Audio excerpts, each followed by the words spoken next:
Jama'a assalamu alaikum.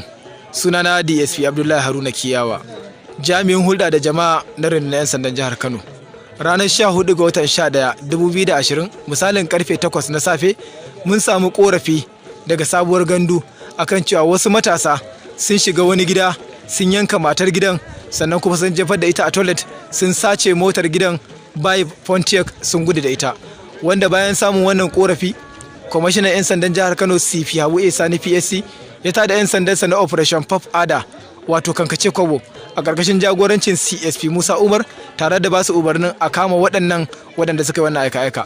Sun shiga aiki ba dare ba rana wanda Ubangiji Allah maɗaukakin sarki ya taimake mu bayan kwanaki 32 muka kama su ranar 16 ga watan 12 2020 wanda za ku ji daga bakin su yadda suka aikata wannan aika-aika. Me sunanka? Sunana Al'amin Muhammad Bello. Shekarunka nawa? Shekara ta 20.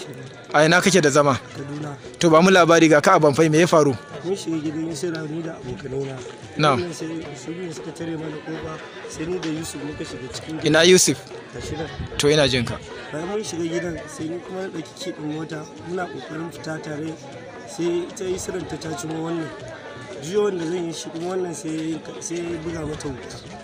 Sai muka ɗauke ta muka sata a cikin dole sai muka fito muka tafi. To alhamdulillah kamar yadda kuka ji yayi bayani tuni bayan mun dauke ta mun kai ta asibitin Murtala da ke nan cikin garin Kano wanda daga baya aka mai da ita babban asibitin Malam Aminu Kano wanda ubangiji Allah ya taimake mu an mata aiki da dama yanzu haka ta fara samun sauki.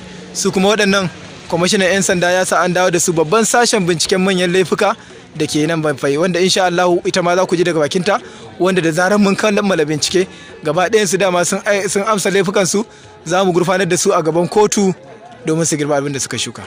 Allah ya kiyaye. Shekarun ki nawa? To me ya faru?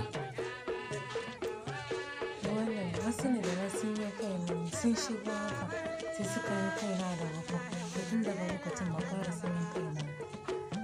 To yanzu ya jikin naki? Gaskiya alhamdulillah mun gode. To yanzu gashi dukansu su huɗu an kama su kuma motar da suka ɗauka a gidan an samu ta a Kaduna. Yanzu ya kike ji a ranki? Gaskiya ina jin daɗi sosai. Me za ki ce da hukumar 'yan sanda? Ina godiya sosai da hukuma. Ina godiya sosai da hukuma sannan kuma ina fata a yi ma wakili kan abin da suka yi. To Allah ya sauke.